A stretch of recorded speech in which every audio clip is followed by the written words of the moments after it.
அஸ்ஸலாமு அலைக்கும் வரஹ்மத்துல்லாஹி வரகாத்துஹு. அல்ஹம்துலில்லாஹ், அஸ்ஸலாத்து வஸ்ஸலாம் அலா ரசூலில்லாஹ். அல்ஹம்துலில்லாஹ், அல்லாஹ்வுடைய கிருபையை கொண்டு இன்னைக்கு நம்ம பார்க்கக்கூடிய தலைப்பு துல்ஹஜ் மாதம். துல்ஹஜ் மாதத்தோட முதல் 10 நாட்களோட சிறப்பை பத்தி நம்ம பார்க்க போறோம். அதை தொடர்ந்து 11, 12, 13 அதுக்குரிய சிறப்புகளை நம்ம பார்ப்போம் இன்ஷா அல்லாஹ். வாங்க பார்ப்போம். துல்ஹஜ் மாதம் இஸ்லாமிய வருடத்தோட கடைசி மாதமா இருக்குது. இதை வெளிப்படையா பார்க்கும்போது இந்த மாதத்துடைய பேரை வருடத்துடைய வணக்கம் ஆகிய ஹஜ் என்ற உயர்ந்த வணக்கத்தை சுட்டி காட்டக்கூடியதா இருக்குது. அது மட்டும் இல்ல, இந்த மாதத்துல மற்ற மாதங்கள் எல்லாம் விட இல்லாத எல்லா விதமான விசேஷமான வணக்கங்களும் சிறப்புகளும் இருப்பதை நம்மளால பார்க்க முடியுது. இது மட்டுமா, உலகெங்கிலும் இருக்கக்கூடிய முஃமின்கள் குர்பானி கொடுத்து ஈதுல் அத்ஹா பெருநாளை கொண்டாடி மகிழக்கூடிய மாதமாவும் இது இருக்குது. இது மட்டுமா, தொடர்ந்து பாத்தீங்கன்னா நபி இப்ராஹிம் அலைஹிஸ்ஸலாம், நபி இஸ்மாயில் அலைஹிஸ்ஸலாம் அவங்களுடைய வாழ்க்கை வரலாற்றை நமக்கு நினைவூட்டக்கூடியதா இருக்கு.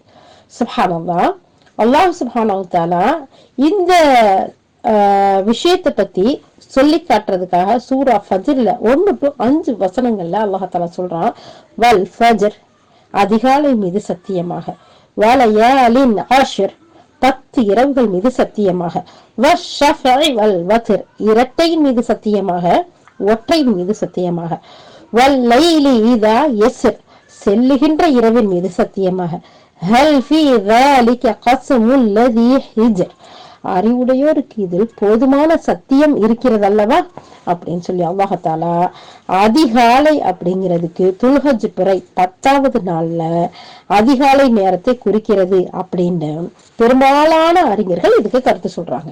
அடுத்து 10 இரவுகள்ங்கிறது துல்ஹஜ் மாதத்தோட பிறை 1 முதல்ல 10 நாட்களை குறிக்குது அப்படின்னு ஏராளமான அறிஞர்கள் கருத்து சொல்றாங்க.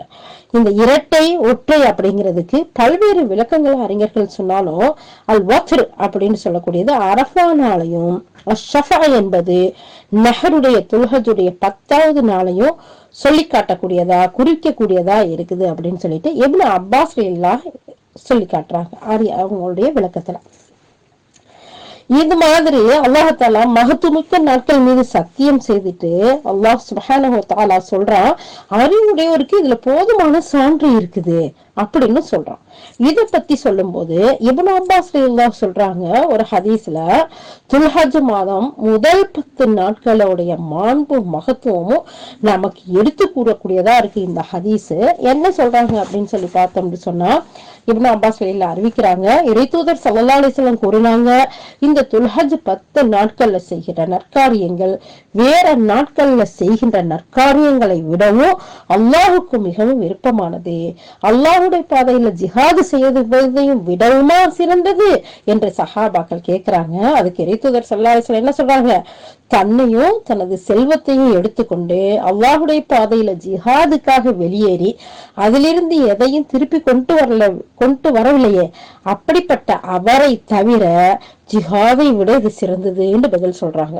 சுப்ஹானல்லாஹ், இந்த ஹதீஸ் புகாரில அபூதாவூதுல பதியப்பட்டதா இருக்கு. அப்ப பாருங்க, நம்ம இந்த 10 நாள்ல செய்யக்கூடிய அமல் எந்த அளவுக்கு சிறந்ததா இருக்கு. நம்ம உயிரையும் கொடுக்காம பொருளையும் கொடுக்காம நாம இந்த செய்யக்கூடிய அமல் ஜிஹாதுக்கு போய் அல்லாஹுடைய பாதையில போராடி திரும்பி வந்துறாங்கல்ல, அதை விட சிறந்தது. யார் அந்த ஜிஹாதுக்கு போய் உயிரையும் பொருளையும் அர்ப்பணிச்சுட்டாங்களோ அதை தவிர பாக்கி இத மத்த எல்லாத்தையும் விட சிறந்தது அப்படின்றாங்க. அது மட்டும் இல்லாம தாரமிங்கிற ஒரு நூல்ல பதியப்பட்ட ஒரு ஹதீஸ் இந்த இடத்துல சொல்றாங்க, அல்லாஹ்விடம் பரிசுத்தமாக்கி வைக்கக்கூடிய எந்த அமலும் இல்லை, மேலும் நற்கூலி மிக்க மகத்தானதாக ஆக்கி வைக்கக்கூடிய எந்த அமலும் இல்லை இந்த துல்ஹஜ் 10 நாட்களில் செய்யக்கூடிய நல்ல அமல்களை தவிர என்று நபி ஸல்லல்லாஹு அலைஹி வஸல்லம் சொன்னாங்க. இந்த அப்படின்னு சொல்றாங்க. இந்த ஹதீஸ் அபூதாவூதுங்கிற நூல்ல வருது. அந்த அபூதாவூதுல வருதுல அந்த ஹதீஸ் மாதிரியே இருக்கு. இது தாரமில பதியப்பட்டிருக்கு. அது மட்டும் இல்ல, இந்த துல்ஹஜ் 10 நாட்கள் ஆரம்பமாகி விட்டா ஸைத் இப்னு ஸுபைர் ரலியல்லாஹு அன்ஹு சொல்றாங்க, நற்காரியங்கள் நல்ல அமல்கள் செய்யறதுல அவரவர் சக்திக்கு ஏற்ற அளவுக்கு எந்த அளவுக்கு முடியுமோ அந்த அளவுக்கு நல்ல அமல் செய்வதற்கு கடுமையா சிரத்தை எடுத்து செய்வாங்க. யாரு? சஹாபாக்கள் ஒவ்வொருத்தரும் அப்படிங்கிற செய்தியையும் இந்த இடத்துல சயீத் இப்னு ஜுபைர் ரலியல்லாஹு அன்ஹு சொல்றாங்க. சுப்ஹானல்லாஹ். அப்ப பாருங்க, இந்த துல்ஹஜ் மாதத்துல இருக்கக்கூடிய இந்த 10 நாளைக்கும் அல்லாஹ் சுப்ஹானஹு வ தஆலா எவ்வளவு சிறப்பு வச்சிருக்காங்க. அல்லாஹ்வுடைய ரசூல் இந்த 10 நாளைக்கும் இந்த 10 நாள்ல செய்யப்படுற அமல்களுக்கும் எவ்வளவு ஒரு முக்கியத்துவமும் எவ்வளவு ஒரு அந்தஸ்தையும் ஆர்வத்தையும் நமக்கு ஊட்டுறாங்க அப்படின்றத பாருங்க. இது மட்டும் இல்லாம அல்லாஹ் சுப்ஹானஹு வ தஆலா 22வது அத்தியாயம் 28வது வசனத்துல சொல்லி காட்டுறான். وَيَذْكُرُ اسْمَ اللَّهِ فِي أَيَّامٍ مَعْلُومَاتٍ عَلَى مَا رَزَقَهُم مِّن بَهِيمَةِ الْأَنْعَامِ. அல்லாஹ் தஆலா சொல்றான், குறிப்பிட்ட அறியப்பட்ட நாட்கள்ல அல்லாஹ் அவர்களுக்கு கொடுத்த ஆடு மாடு ஒட்டகம் ஆகிய கால்நடைகளை, அதாவது அந்த பிராணிகள் மீது அல்லாஹ் ஆகிய அவனது திருப்பெயரை கூறி அறுப்பதற்காகவும் அங்கு வருவார்கள். சுப்ஹானல்லாஹ். அப்போ அல்லாஹ் சுப்ஹானஹு வ தஆலா இந்த இடத்துல இந்த வசனத்துல ஐயாமும் மாலூமாத், அறியப்பட்ட நாட்கள் அப்படின்னு சொல்லப்பட்டிருக்கு. இந்த துல்ஹஜ் 10 நாட்களை தான் சுட்டி காட்டுது அப்படின்னு இதுக்கு விளக்கம் சொல்றாங்க. இது மட்டுமா? 2வது அத்தியாயம் சூரத்துல் பக்ரா 203வது வசனத்துல அல்லாஹ் தஆலா சொல்லி காட்டுறான், வத்குருல்லாஹ ஃபி ஐயாமின் மஅதூதாத், அதாவது மினாவில் தங்கியிருந்து எண்ணிவிடப்பட்ட 3 நாட்களில் அல்லாஹ்வை நினைவு கூறுவார்கள். அப்ப இந்த வசனத்துல ஐயாமின் மஅதூதாத் அப்படின்ற அல்லாஹ் தஆலா அந்த எண்ணி விடப்பட்ட நாட்கள் என்று சொல்றான் பாத்தீங்களா, அது இந்த ஐயாமு தஷ்ரீக்குடைய 11 பிறை 12 பிறை 13 இந்த நாட்களை சுட்டி காட்டக்கூடியதா இருக்கு அப்படிங்கறதையும் நமக்கு சொல்லி காட்டுறாங்க. அதே மாதிரி அதை தொடர்ந்து இப்னு அப்பாஸ் ரலியல்லாஹு இதுக்கு விளக்கம் சொல்லும் போது புகாரில 999வது ஹதீஸ் அதுல வருது, ஐயாமு தஷ்ரீக்குடைய நாட்கள்ல யார் நற்செயல்கள் செய்யறாங்களோ, அந்த நற்செயல்கள் செய்வதோட சிறப்பு அப்படின்னு சொல்லக்கூடிய இடத்துல இந்த தகவலை சொல்லி காட்டுறாங்க. எப்படின்னா, துல்ஹஜ் மாதம் பிறை 1 to 13 வரை 13 நாட்களும் நற்செயல்கள், அதாவது அமலு சாலிஹாத் செய்வது மற்ற நாட்களை விட அல்லாஹுக்கு மிகவும் விருப்பமானது அப்படிங்கிறத இந்த செய்திகள்ல இருந்து நமக்கு அறிய முடியுது. இந்த நாட்கள்ல எப்படிப்பட்ட நல்ல காரியங்கள்லாம் செய்யலாம் அப்படிங்கறத பட்டியல் போட்டு சொல்லும் போது நிறைய அறிஞர்கள் நிறைய விஷயங்களை நமக்கு சொல்றாங்க. இப்போ நாம ஒவ்வொருத்தரும் இந்த குரான் வசனங்களையும் இந்த ஹதீஸ்களையும் நம்ம பார்க்கும்போது இந்த துல்ஹஜ் மாதத்துடைய முதல் 10 நாளுக்கு அதை தொடர்ந்து வரக்கூடிய ஐயாமுத் தஷ்ரீக்குடைய நாளுக்கு எவ்வளவு சிறப்பு இருக்குங்கிறத பார்க்கிறோம். அப்ப இந்த 10 நாளையும் நம்ம ரொம்ப கவனமா பயன்படுத்தி அமல் செய்யணும், அதிகம் அமல் செய்யணும் அப்படிங்கிற ஒரு நியத்தை முதல்ல வைக்கணும். அடுத்து 2வதா என்னைய அடைந்த இந்த புனிதமிக்க இந்த ஹஜ் பெருநாளுடைய முதல் 10 நாட்களும் சரி, ஐயாமுத் தஷ்ரீக்குடைய நாட்களும் சரி, என்னுடைய வாழ்வுல மிகவும் உன்னதமானது. இதுல செய்யக்கூடிய ஒவ்வொரு அமலும் அல்லாஹுக்கு விருப்பமானது.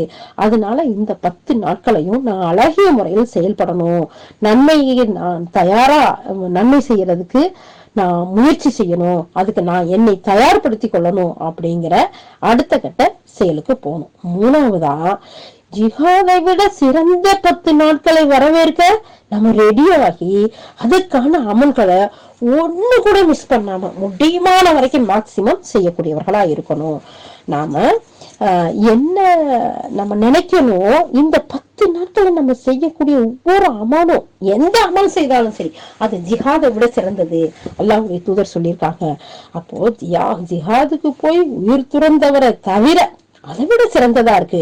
அப்ப அல்லாஹ்வின் மீது முழுமையா நம்பிக்கை வைத்தவர்களா, அல்லாஹ் மீது நல்லெண்ணம் கொண்டவர்களா, நம் மீது கடமையாக்கப்பட்ட ஒவ்வொன்றையும் அழகான முறையில செயல்பட்டு வரணும். இந்த முதல்ல நியத்து வைக்கணும், 2வது நம்ம தயார் பண்ணணும், 3வது இந்த ஜிஹாதை விட பெருசுங்கிறத தெரிஞ்சுக்கணும், 4வது அல்லாஹ் மீது முழுமையா நம்பிக்கை வச்சு நல்லெண்ணம் வச்சு ஒவ்வொரு கடமையையும் சரிவர செய்யணும் இன்ஷா அல்லாஹ். அடுத்து இந்த 10 நாட்கள்லயும் ஒவ்வொரு இடமும் நிமிடமும் ஒவ்வொரு செகண்டும் பெருமதியானது, விலை மதிக்க முடியாதது. அல்லாஹ் இந்த நாட்கள்ல செய்யக்கூடிய அமலை விரும்புறான். அதனால நம்மளால முடிந்த அளவுக்கு நல்ல அமல் செய்யணும், அல்லாஹ்வுக்கு நெருக்கமானவர்கள் ஆகணும், அல்லாஹ்வுக்கு உகந்த அடியாரா ஆகணும், நான் அல்லாஹ்வுக்கு உகந்த அடியாரா மாறுவேன்ற ஒரு மனதுல உறுதியான எண்ணத்தை கொண்டு நம்ம செயல்படணும். அது மட்டும் இல்லாம இந்த உலகத்துல நம்ம செய்யக்கூடிய அமல்கள் தான் நம்மள மறுமையில நம்மளுடைய அந்தஸ்தையும் நம்மளுடைய பதவிகளையும் உயர்த்தி காட்டக்கூடியதா இருக்கு. அதனால நம்ம லட்சியத்தோடு அலட்சியம் இல்லாம ஒவ்வொரு அமலையும் கவனத்தோடு செய்யக்கூடியவர்களா இருக்கணும் இன்ஷா அல்லாஹ். அடுத்த சகோதரிகளை நாம சிந்திச்சு பார்த்தோம்னா, அல்லாஹ் சுப்ஹானஹு வ தஆலா, அல்லாஹ் ரப்புல் ஆலமீன் நம்முடைய ஆயுள் காலங்களை நீட்டி கொடுத்துறதுக்கு எதற்காக? என்ஜாய் பண்றதுக்கா? ஊர் சுத்துறதுக்கா?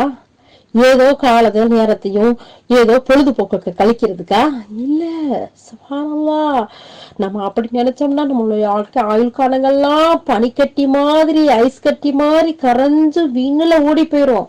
அல்லாஹ் சுப்ஹானஹு வ தஆலா நம்மளுக்கு இந்த ஆயுள நீட்டி கொடுத்திருக்கிறது சாலிஹான சிறந்த நல்ல அமலை செய்யறதுக்காகத்தான். அல்லாஹாலா நமக்கு இந்த ஆயுள் காலத்தை அழகான முறையில நீட்டி கொடுத்திருக்கிறான். நமக்கு இந்த பூமியில சந்தர்ப்பங்களை அல்லாஹாலா கொடுத்திருக்கிறது, ஆயுள்களை நீட்டி கொடுத்திருக்கிறதுக்கு நமக்கு சாலிஹான அமல் செய்யறதுங்கிறத நம்ம மனதுல கொண்டு நாம ஒவ்வொருத்தரும் செயல்படணும். ஒவ்வொரு காலமும் மாறி மாறி வர்றது முஃமின்களுக்கு மிகப்பெரிய அத்தாட்சியாகவும் சந்தோஷமாகவும் அல்லாஹாலா ஆக்கி வச்சிருக்கான்.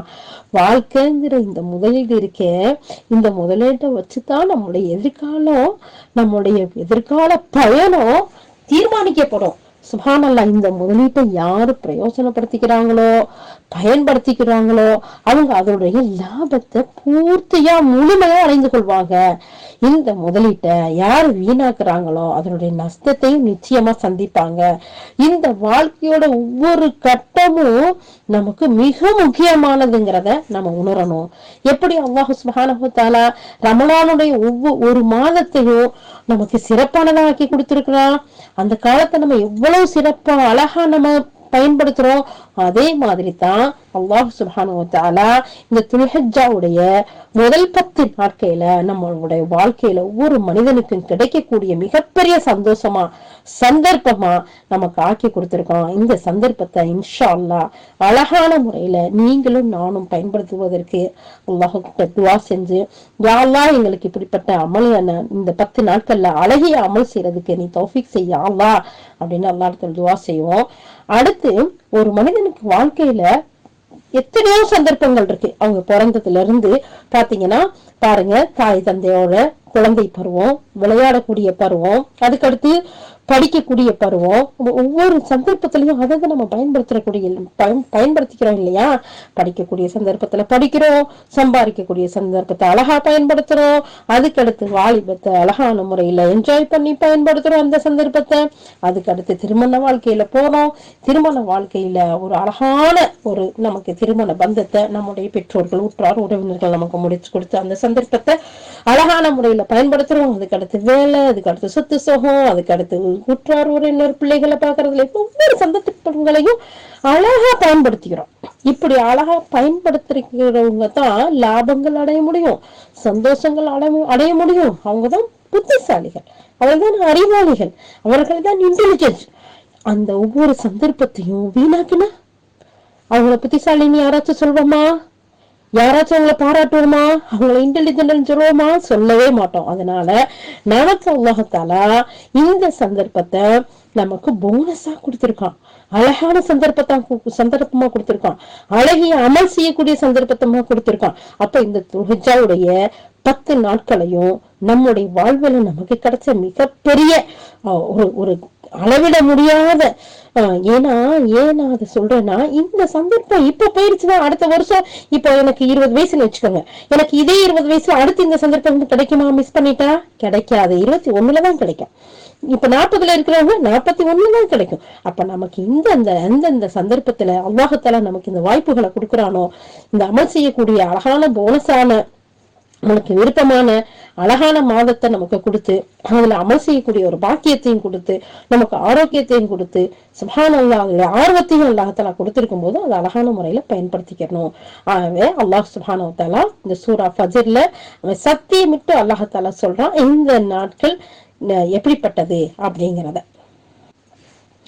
அடுத்து இந்த 10 நாட்கள்ல ஒரு முஃமின் அடைய வேண்டிய அனைத்தையும் அடைந்து கொள்ளலாம்.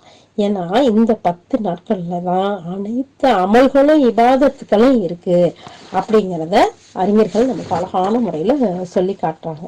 இந்த 10 நாட்கள்ல நம்ம முஸ்லிம் சமூகமாகிய நாம எப்படிப்பட்ட அமலை செய்யணும்? நம்ம உலகத்தை சம்பாதிக்கிறதுக்கு நமக்கு யாராச்சும் சொல்லி கொடுக்கணுமா? தேவையே இல்லை. எந்தெந்த நேரத்துல எதை செய்யணுமோ அதெல்லாம் அழகா செய்வோம். ஆனா மார்க்க விஷயங்களை நம்ம ஒவ்வொரு நேரத்திலையும் எந்த அமலை எந்த நேரத்துல செஞ்சா சிறந்ததுண்டு அல்லாஹுடைய ரசூலும் நமக்கு அழகான முறையில சொல்லி காட்டியிருக்கிறாங்க. அது ஒவ்வொன்றையும் அழகான முறையில நாம படித்து விளங்கி செயல்படக்கூடியவர்களா இருக்கணும். அதுல முதலாவதா இந்த துல்ஹஜ் பிறையை நம்ம பார்த்ததுமே அந்த அந்த பிறை பார்த்ததும் ஓதக்கூடிய துவாவை முதல்ல ஓதணும். அது அந்த அமலை செய்யறது முதல் சிறப்பா இருக்கு. இரண்டாவது சிறப்பு அரஃபாவுடைய நாள்ல நோன்பு வைக்கிறது என்று நபி ஸல்லல்லாஹு அலைஹி வஸல்லம் சொல்லியிருக்கிறாங்க. இந்த அரஃபாவுடைய நாள்ல நோன்பு வைக்கிறது இந்த ஆண்டும் சென்ற ஆண்டு பாவங்களையும் மன்னிக்க கூடியதா இருக்கு. ஹஜ்ஜுக்கு செல்லாம ஊர்ல இருக்கக்கூடிய அனைவரும் இந்த நோன்பை பிடிக்கக்கூடியவர்களா இருக்கணும், பிடிப்பாங்க. அந்த ஹஜ்ஜுக்கு யார் போயிருக்காங்களோ அவங்க அரஃபாவுடைய நோன்பு பிடிக்க மாட்டாங்க, இது அவங்களுக்கு விதிவிலக்கு. இந்த அரஃபாவுடைய நோன்பை பிடிப்பதற்கு நாமும் இந்த நோன்பை வைக்கிறதோட நம்மளுடைய குடும்பங்கள்லையும் நம்ம பிள்ளைகளையும் நம்ம பழக்கணும். நல்ல பழக்க வழக்கங்களை நம்மளுடைய குடும்பத்தாருக்கும் நம்மளுடைய பிள்ளைகளுக்கும் அழகான முறையில நம்ம சொல்லி கொடுக்கணும். அப்படி சொல்லி கொடுத்தா அவர்கள் அதை செய்யும் காலமெல்லாம் நம்ம மரணித்தாலும் அது நமக்கு அழகான முறையில அந்த அமல்கள் எல்லாம் நமக்கு வந்து சேரக்கூடியதா இருக்குது அப்படிங்கிறத நம்ம பார்க்கலாம். இந்த அரஃபான நாளை போல சிறந்த தினம் நம்மளுடைய வாழ்க்கையில வராது. அவ்வளவு சிறப்பு இருக்கு இந்த அரஃபாவுடைய நாளுக்கு. இஸ்லாமிய கல்ச்சர், இஸ்லாமிய ஆட்சி நம்ம நாட்டுல இருந்தா நமக்கு தெரியும். இந்த தினங்கள்லாம் இந்த நாட்கள்லாம் தக்பீர்களோட கழிக்கணும். அப்படிப்பட்ட நாள், அப்படிப்பட்ட நாட்கள். ஆனா அல்ஹம்துலில்லாஹ் நம்ம வாழக்கூடிய நாடு இஸ்லாமிய கல்ச்சர்ல இல்லாட்டியும் அல்ஹம்துலில்லாஹ் எல்லா வகையான ஃப்ரீடங்களையும் எல்லா விதமான உரிமைகளையும் கொடுத்த நாடாதான் இருக்கு. அல்ஹம்துலில்லாஹ் இந்த நாட்டுக்கும் இந்த நாட்டு மக்களுக்கும் நாம நன்றியுடையவர்களா இருக்கணும். நம்மளுடைய இந்த ஏகத்துவ கொள்கைய, இந்த தூதுத்துவ கொள்கைய, இந்த இஸ்லாம் நமக்கு காட்டி கொடுத்த இன்பங்களை அழகான முறையில இந்த நாட்டு மக்களுக்கும் எடுத்து சொல்லக்கூடியவர்களா நாம இருக்கணும். இன்ஷா அல்லாஹ். யா அல்லாஹ் அப்படிப்பட்ட பாக்கியங்களை எங்கள் அனைவருக்கும் தந்தருள்வாயாக யா அல்லாஹ். அப்ப முதல் சிறப்பு பிறைய பார்த்ததும் துவா ஓதுறது. இரண்டாவது சிறப்பு அரஃபா நாள்ல நோன்பு வைக்கிறது. மூணாவது சிறப்பு 10ல இருந்து 13 வரைக்கும் நான் 10ல இருந்து 13 வரைக்கும் உய்யா கொடுக்கறது, அதாவது வந்து குர்பானி கொடுக்கறது. 10ஆம் நாள்ல கொடுக்கறது ரொம்ப சிறப்பு, சுன்னத்து முஅக்கதாவா இருக்கு. அல்லாஹ் தஆலா சொல்லி காட்டுறான். அல்லாஹ்வுக்காக தொழுது யார் அறுத்து பலியிடுறாங்களோ, அல்லாஹ் தஆலா அந்த இடத்துல சொல்லி காட்டுறான். அல்லாஹ்வுக்காக தொழுது அறுத்து பலியிடுங்க, குர்பானி கொடுங்க. அப்ப முஸ்லிம்கள் வந்து என்ன செய்வாங்க, இது ஆரம்ப காலத்துல அவங்களுக்கு வசதி வாய்ப்புகள் இருக்காது இந்த குர்பானி கொடுக்கறதுக்கு. அப்ப அவங்க என்ன செய்வாங்க, ஒரு உண்டியல் வச்சு பணம் கொஞ்சம் கொஞ்சமா போட்டு சேர்த்து வருவாங்க.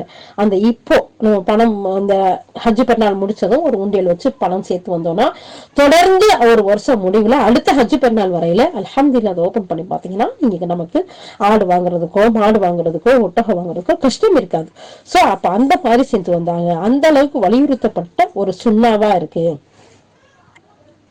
சில நாடுகள்ல சில ஊர்கள்ல துல்காதா மாசமே ஆடு மாடு இதுகளெல்லாம் வாங்கி ரெடியா வச்சிருப்பாங்க. அதுலயும் ஆடை வாங்கி தன்னுடைய பிள்ளைகள் கூட கொடுத்து வளர்க்க சொல்லுவாங்க. நல்ல சாப்பாடு கொடுப்பாங்க, அதை குளிப்பாட்டுவாங்க, அதுக்கு பல வண்ணங்கள் பூசுவாங்க. அதோட ரொம்ப அழகா வளர்த்து அதை அல்லாஹ்வுக்கு நம்ம அறுத்து பலியிடும் போது அதோடைய நெருக்கத்தை அதோடைய அன்பை உணரக்கூடியதா இருக்கும். அல்லாஹ்வுடைய நெருக்கத்தை ரொம்ப நம்ம அடையலாம் அப்படிங்கிற ஒரு ஆசையோட செய்வாங்க. ஏன்னா நபி இஸ்மாயில் அலைஹிஸ்ஸலாத்தை இப்ராஹிம் அலைஹிஸ்ஸலாம் அறுத்து பலியிட்ட தியாகத்தை நினைவூட்டக்கூடியதானே இருக்கு. சோ அப்ப அதனால இந்த ஆடை வாங்கி அதை நம்ம கூடவே வச்சிருந்து வளர்த்து அதை அல்லாஹ்வுக்காக அறுத்து பலியிடும் போது அல்லாஹ்வுடைய நெருக்கத்தை இன்னும் அதிகம் பெறலாம் அப்படிங்கிற ஒரு ஆசையோட இந்த அமலை ஒவ்வொரு முஸ்லிம்களும் செய்யணும் அப்படின்ட்டு சில அறிஞர்களும், வசதி உள்ளவங்க மட்டும் இந்த அமலை, அதாவது இந்த குர்பானி கொடுக்கக்கூடிய அமலை செஞ்சா போதும் அப்படின்னு 2 கருத்துக்கள் இருக்கு. அல்லாஹ் அலம் அப்படின்னு சொல்லிட்டு அறிஞர்கள் இந்த இடத்துல சொல்றாங்க. ஆனா நபி ஸல்லல்லாஹு அலைஹி வஸல்லம் அவங்களுடைய அந்த இறுதி ஹஜ்ஜின் போது 100 ஒட்டகங்களை அவங்க குர்பானி கொடுத்திருக்கிறாங்க. 63 ஒட்டகங்களை அவங்களே அறுத்திருக்கிறாங்க. மீதி இருக்க ஒட்டகங்களை அலிரலியெல்லாம் அவங்க கொண்டு வந்து அவங்க அதை அறுத்து குர்பானி கொடுத்திருக்கிறாங்க. மனைவிகளுக்காக வேறையா அவங்க குர்பானி கொடுத்திருக்காங்க.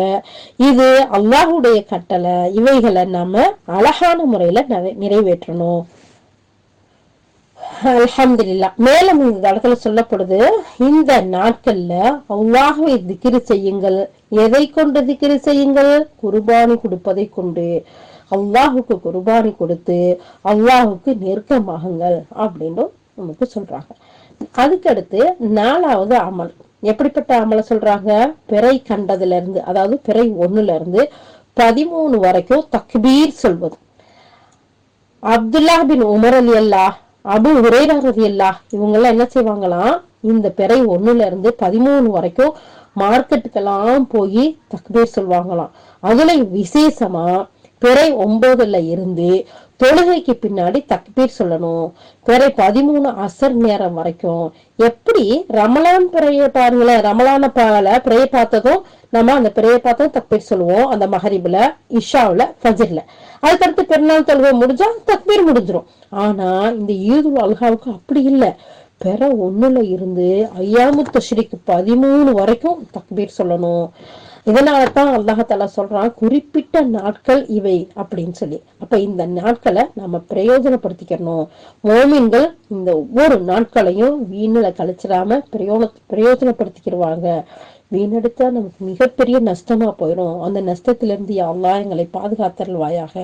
சில உலமாக்கள் சொல்றாங்க, இந்த 10 நாட்கள்லயும் முழு குர்ஆனையும் சில இமாம்கள் ஓதி முடிப்பாங்களாம்.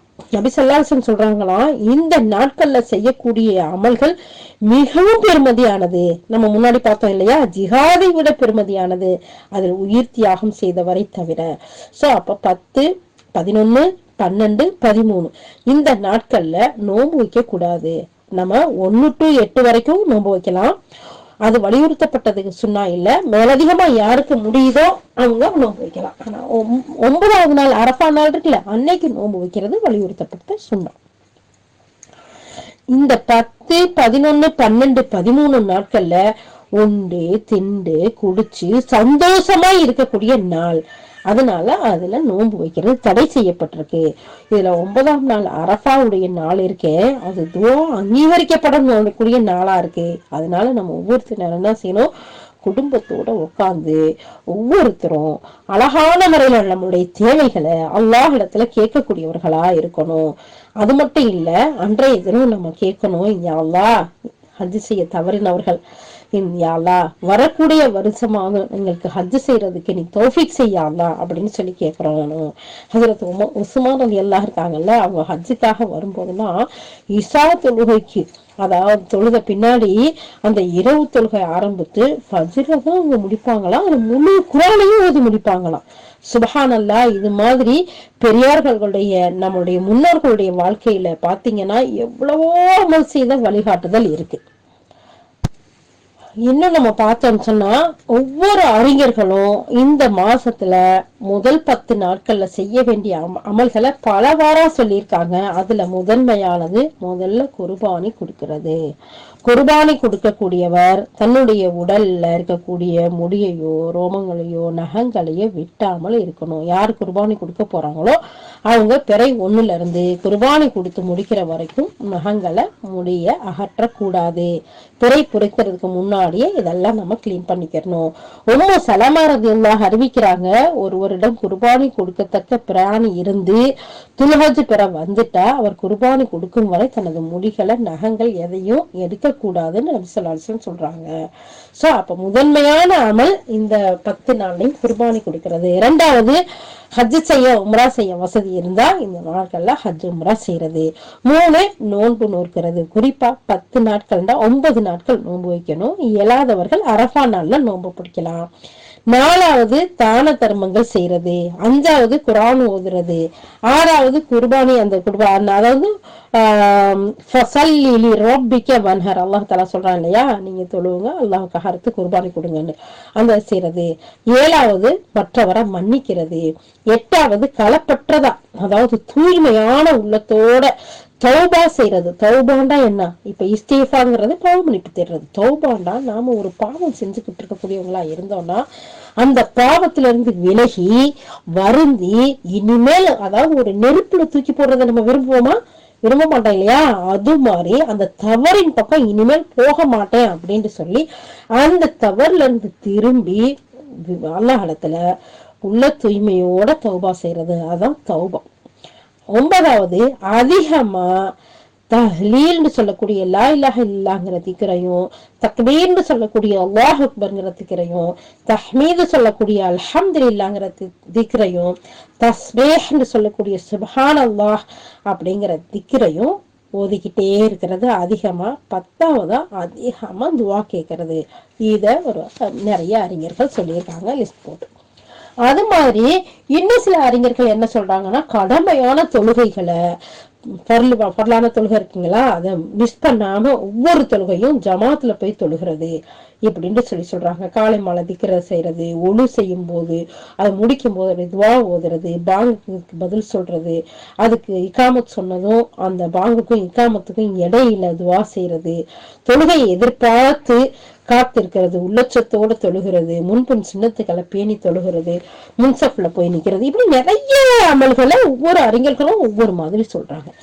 இதுல ஷைஹ் சாலிஹ் அல் முனஜ்ஜஹ் அவங்க தொகுத்த 173 நற்செய்திகள் அப்படிங்கிற கிதாப்ல இருந்து 150 செயல்களை நமக்கு தொகுத்து கொடுத்திருக்கிறாங்க. அந்த 150 செயல்களையும் அந்த நற்செயல்களை நம்ம செய்யும் போது சுப்ஹானல்லாஹ், இந்த 10 நாட்கள்லயும் எந்த ஒரு அமல் செஞ்சாலும் சரி, ஜிஹாதை விட சிறந்த ஒரு கூலிய பெறக்கூடிய ஒரு பாக்கியத்தை அல்லாஹ் தஆலா கொடுத்திருக்கான். அந்த 150ஐயும் நான் உங்களுக்கு லிஸ்ட் போட்டு உங்களுக்கு டெக்ஸ்ட்ல இன்ஷா அல்லாஹ் நம்ம குரூப்ல அனுப்புறேன். அந்த ஒவ்வொன்னையும் நீங்க பார்த்து எந்த ஒன்னையும் அலட்சியப்படுத்தாம, எந்த ஒன்னையும் உதாசீனப்படுத்தாம, இதுதானே அப்படின்னு சொல்லி விட்டுறாம ஒவ்வொரு விஷயத்தையும் நாம அழகிய முறையில, நீங்கன்னு சொல்றது உங்களை மட்டும் இல்ல, நம்ம எல்லாரும் சேர்ந்து அமல் செய்யக்கூடியவர்களா நாம இருக்கணும். அந்த 150ஐயும் நான் உங்களுக்கு லிஸ்ட் போட்டு கொடுக்குறேன். இன்ஷா அல்லாஹ் அதை ஒவ்வொன்றையும் அழகான முறையில செஞ்சு அல்லாஹுடைய அன்பையும் அல்லாஹுடைய தூதர் காட்டின வழியில அழகான முறையில் அமல் செஞ்சு அல்லாஹுடைய அன்பையும் அவனுடைய ரஹ்மத்தையும் மஃபிரத்தையும் பெறக்கூடிய மக்களா அல்லாஹ் தஆலா உங்களையும் என்னையும் ஆக்கி வைக்கணும். புனிதமிக்க இந்த நாட்கள்ல அழகான அமல்கள் செய்து, அரஃபாவுடைய நாட்கள்ல நாம நோன்பு நோற்று, பெருநாட்கள் நாட்கள்ல அழகான முறையில அறுத்து பலியிட்டு, மற்ற நாட்கள்ல தக்பீர்களை சொல்லி அல்லாஹுடைய அன்பையும் அல்லாஹுடைய அருளையும் அவனுடைய பொருத்தத்தையும் பெறக்கூடிய நன்மக்களா நம்ம அனைவரையும் அல்லாஹ் ஆக்கி அருளும் புரிவானாக. வாஹிர் தஅவானா அல்ஹம்துலில்லாஹி ரப்பில் ஆலமீன். சுப்ஹானல்லாஹி வ பிஹம்திஹி, சுப்ஹானக்கல்லாஹும்ம வ பிஹம்திக, நஷ்ஹது அல்லா இலாஹ இல்லா அன்த, நஸ்தக்ஃபிருக வ நத்தூபு இலைக். சுப்ஹான ரப்பிக ரப்பில் இஸ்ஸத்தி அம்மா யசிஃபூன் வ ஸலாமுன் அலல் முர்ஸலீன் வல்ஹம்துலில்லாஹி ரப்பில் ஆலமீன். அஸ்ஸலாமு அலைக்கும் வ ரஹ்மத்துல்லாஹி வ பரகாத்துஹு.